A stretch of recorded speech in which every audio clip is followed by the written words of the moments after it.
Hello everybody, welcome to another episode of Ab Ovo, and today I have to apologize for my voice, but I feel a bit under the weather.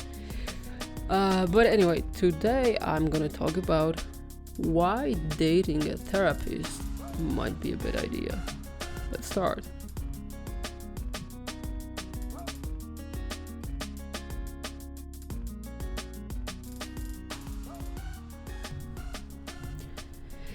So, the inspiration for this episode came from a question I once received on Instagram or Facebook or some other platform regarding a situation where a patient was scheduling or wanted to schedule an appointment with a therapist, but this appointment was not necessarily for a therapy session.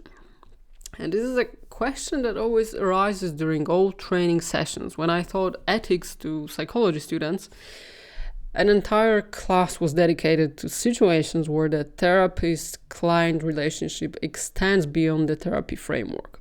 And this question always sends shivers down my spine because it often heralds further developments that significantly strain ethical boundaries. So on one hand, it's obvious to me that students are curious about this topic, but on the other hand, if this question comes up so frequently, it indicates that it's not a marginal issue or an isolated case. Rather, it is a situation that has been recurrent, so much so that ethical codes for psychologists and therapists had to include and codify rules regarding dating patients. So, can you date your therapist? Well, rule number one, which absolutely must not be broken, is that a therapist cannot date a current patient. Never in life, and this is absolutely forbidden. If someone is currently in therapy with us, they are, for the therapist, a person behind a glass screen, so there is no option. However, this may surprise many people, but a therapist is also a human being. So it happens that some bond develops between the therapist and the patient.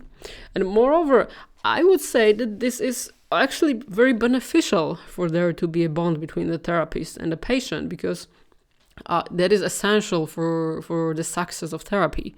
We need mutual trust for therapy to be effective. We must have a connection between us and trust each other. So in therapy, we also experience emotional engagement from both sides. We address the most intimate and difficult topics in therapy. So emotionally, we are very close to each other.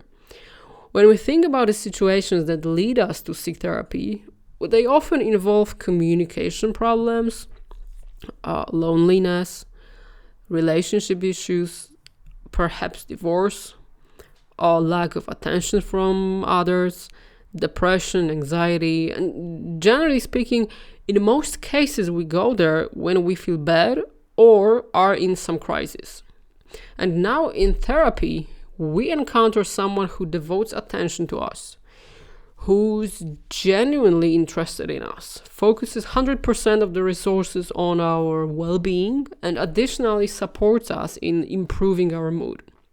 So in such situations, it is absolutely normal for a patient to develop positive feelings toward the therapist, and often, or maybe not often, but it does happen, feel as if they are falling in love with the therapist.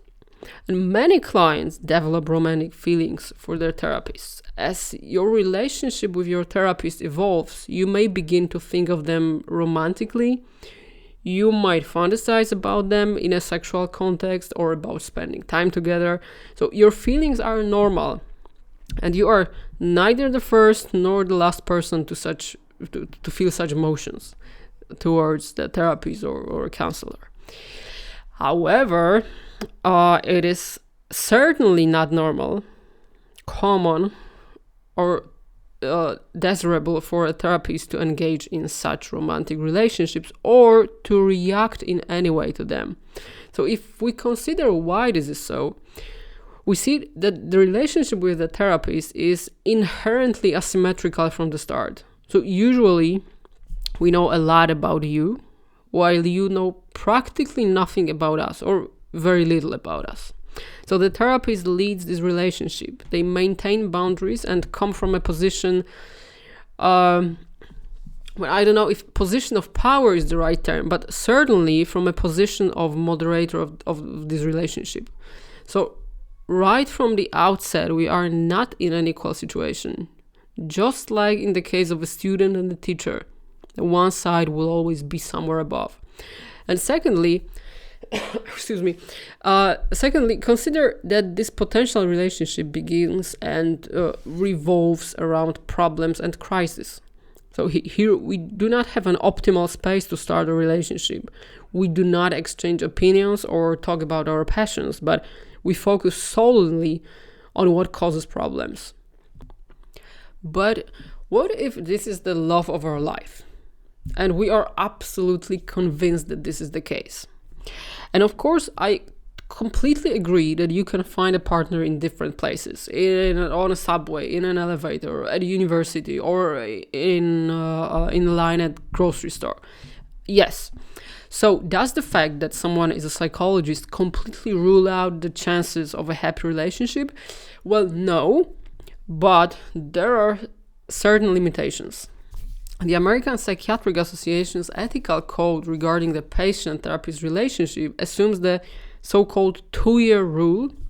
And one of the points of this code states that psychologists do not engage in sexual intimacies with former clients, patients, for at least 2 years after cessation or termination of therapy. And these 2 years stem from the fact that the effectiveness of therapy may be compromised if clients hope or fear that the therapeutic relationship may turn into a romance the day or month or year after therapy ends. And these 2 years serve as a kind of time for consolidating the effects of therapy. In other code of ethics, we can find different points stating that they all state that psychologists assumes responsibility for the contract and guaranteeing the independence and autonomy of the recipient, and we will find that psychologists do not engage in sexual contacts with the recipient during the course of activities and during the maintenance of a professional relationships. However, in not all code of ethics state clearly and specifically defined timeframes. Some of them do, some of them don't. But some people, let's leave the code of ethics aside for a while. Some people have a rule that once a client, always a client. And they argue that the ban on sexual contacts with former clients should be absolute and lifelong. However, a lifelong ban on intimate relationships with all former clients could be too rigorous from the from the association's point of view. So it's not really okay to say that you are a therapist, so you cannot engage in relationship with the client, because let's imagine the situation. A therapist and the client meet only once for an initial consultation about therapy, and they quickly agree that the therapist does not offer the type of therapy the client needs. They do not see each other for a few years, and then they accidentally meet at the lecture or in some other public place and decide to go for coffee together. So would such a situation violate ethical principles? I don't know. Well, this is an open question. I don't think that a lifelong ban on relationship would be appropriate here, but I'm not saying this is the only good answer. This is an open question, so there's no good or bad answer to it. It's like a philosophical question. Everyone has their own arguments, and each argument is equivalent. it's also not the case that suddenly, after 2 years or after a year or whatever time period you pick up, you can have sex with a former client.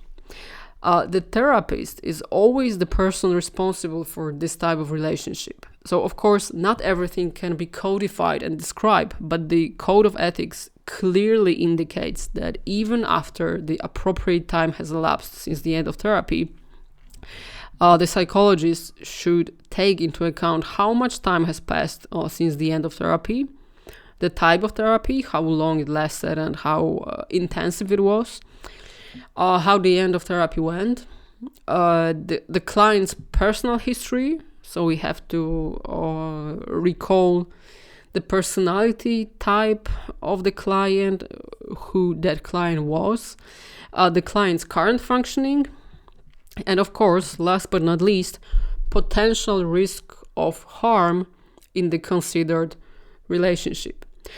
So as you can see, the code of ethics definitely discourages intimate relationships with former clients at every stage, regardless of when the professional relationships ended. However, as with most ethical decisions, the code does not completely deprive the therapist of the ability to independently assess and assumes that the therapist always act with the client's well-being in mind and should not do anything that would in any way violate the well-being of these clients.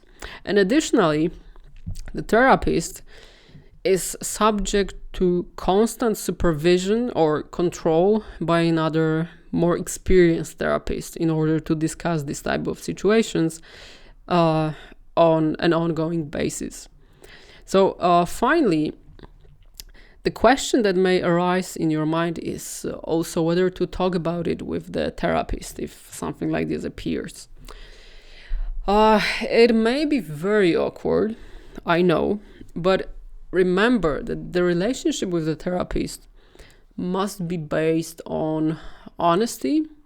So the therapist is professionally prepared for this kind of message, and the therapist must know what is happening with you and your emotions. And perhaps there is something the therapist is doing that reinforces this feeling, and they need to know about it even more in order to avoid further strengthening these feelings. So you are not the first or last person to experience something like this, and believe me, we are really, really ready for these kind of situations to arise in therapy. So there's no need to be afraid, ashamed, or avoid it. Just honestly say what's going on with you and trust your therapist. Trust that he or she will know what to do about it. Okay, so I think that's it for today. Thank you for listening. Take care, and until next time, bye-bye.